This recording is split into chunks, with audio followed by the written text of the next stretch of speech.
पलामू संसदीय क्षेत्र से लगातार 2 बार सांसद और इस बार राजनीतिक पिच पर जीत की हैट्रिक लगाने के लिए तैयार विष्णु दयाल राम, जो भाजपा के प्रत्याशी भी हैं, इस बार फिर एक बार लगातार लोगों से जनसंपर्क कर रहे हैं। साथ ही चौपाल भी उनके द्वारा लगाया जा रहा है। हर गांव में वो पहुंच रहे हैं और हाथों हाथ लोग उनको ले रहे हैं। ऐसा राजनीति में देखा जाता है कि आप अगर लगातार पद पर आसीन हैं तो थोड़ा विरोध होता है, लेकिन जो भी विरोध था, जो भी खाई थी, वो पट गए। और जो कल शुरुआत में जैसे इन्हें प्रत्याशी बनाया गया था, उस वक्त जो विरोध के स्वर उठे थे, वह स्वर भी अब बंद हो गए।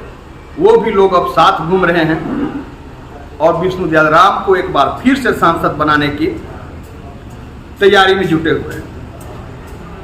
आपको हम तस्वीर दिखाते हैं कि कैसे विष्णु दयाल राम जब लोगों के बीच पहुंच रहे हैं तो लोग उनका स्वागत कर रहे हैं। एक तरफ जहां यह वोट की अपील कर रहे हैं, हमने एक खबर भी लिखा था अपने पोर्टल पर, जहां हमने लिखा था कि विष्णु दयाल राम सीधे रूप में वोट नहीं मांग रहे हैं, कह रहे हैं कि हमने जो किया है, हम जो आपके बीच रहे हैं, अगर हम कुछ नहीं किए होते, आपके बीच यूं ही होते, तो एक बार के बाद दोबारा आप हमें सांसद नहीं चुनते। इस बात को की परिचायक है कि हमने कुछ किया है, तभी तो आपने मुझे दूसरी बार चुना। बहुत काम उनके द्वारा किया गया, इतने बड़े काम किए गए जो एक उदाहरण के रूप में है। वो खुद कहते भी हैं शुरुआत से ही कि मैं केवल विकास नहीं कर रहा हूँ पलामू में, पूरे पलामू लोकसभा क्षेत्र में, बल्कि एक आयाम गढ़ रहा हूँ। कुछ आयाम गढ़ना अभी बाकी भी है। उसी को पूरा करने के लिए जो अधूरा रह गया है, वह तीसरी बार मौका चाह रहे हैं और लोग मौका देने को आतुर भी हैं। लोग उन्हें, जैसा कि हमने शुरुआत में आपको बताया, कि लोग उन्हें हाथों हाथ ले रहे हैं और उन्हें एक बार फिर से अपना सांसद चुनने को लोग तैयार हैं। इस मौके पर जब वह चौपाल में लोगों के बीच पहुंच रहे हैं तो उनके द्वारा क्या कहा गया, आइए पहले आप विष्णु दयाल राम की बातों को जनता के बीच जा रहे हैं, जनता का आशीर्वाद मांग रहे हैं और जहाँ तक मेरी बात है, जनता का आशीर्वाद अधूरा कार्य है उसको पूरा करूँगा। और यहाँ पर जो रोजगार और पलायनवाद की समस्या है, निश्चित उसको दूर करने का प्रयास करूँगा और चाहूँगा कि यहाँ पर कोई न कोई कल कारखाना, कोई न कोई फैक्ट्री स्थापित हो, ताकि रोजगार लोगों को मिल सके। नौजवान जो अभी बेरोजगार है उनको रोजगार मिल सके और बेरोजगारी की समस्या और पलायनवाद की समस्या जो है वो काफ़ी हद तक दूर हो सके। महसूस कर रहे हैं, अरे महिलाएं तो केंद्र बिंदु में हैं, भारतीय जनता पार्टी और आदरणीय नरेंद्र मोदी जी के केंद्र बिंदु में है विकास का। जहाँ तक सवाल है, महिलाओं को सशक्त बनाने के लिए हर संभव भारतीय जनता पार्टी के द्वारा प्रयास किया जा रहा है। अभी हाल में जो पार्लियामेंट से विधेयक पास हुआ, उसको आलोक में आप कह सकते हैं कि उनको राजनीतिक रूप से भी सक्रिय किया जा रहा है, राजनीति में भी उनकी सक्रियता बढ़ाई जा रही है। वो 1/3 जो सीट है वो महिलाओं के लिए आरक्षित रहेगी, तो निश्चित रूप से प्रशासन में, शासन में, सरकार चलाने में उनकी भागीदारी बढ़ेगी और वही हमारी सरकार की इच्छा है कि महिलाओं की भागीदारी बढ़े। देखिए, सबसे बड़ी बात तो ये है कि ये राज्य सरकार की अकर्मण्यता कहिए या जानबूझ करके प्रोजेक्ट को डिले करने की बात कहिए, आज ये मंडल डैम बन करके तैयार हो गया रहता। आज भी लोग प्रश्न उठाते हैं कि मंडल डैम का क्या हुआ, मंडल डैम का क्या हुआ।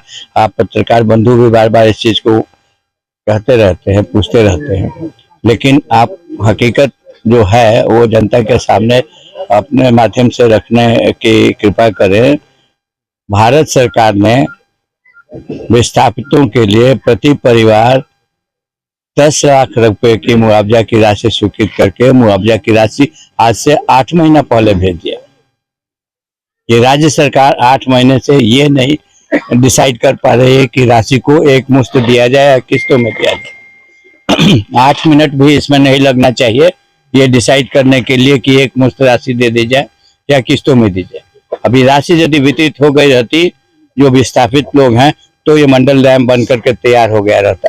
और आज 13 में से 12 गेट ऐसे भी बन करके तैयार है, एक गेट बनना बाकी है। राज्य सरकार यदि मुआवजा की राशि दे देती है विस्थापितों को तो तुरंत चुनाव के बाद इस पर कार्य प्रारंभ हो सकता है, और कार्य प्रारंभ होने के 3-4 महीने के अंदर ही पूरा मंडल डैम परियोजना समाप्त हो सकती है। आपने सुना विष्णुदयाल राम ने कैसे लोगों के बीच में रहकर अपनी बात को रखा।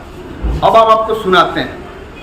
इस विधानसभा क्षेत्र के संयोजक के रूप में मुखर रूप से बोलने वाले, अपने बात को बेबाक और मुखर रूप से बोलने वाले गढ़वा विधानसभा क्षेत्र से पूर्व विधायक एवं लोकसभा चुनाव में इसी विधानसभा क्षेत्र के संयोजक बनाए गए सत्येंद्र नाथ तिवारी।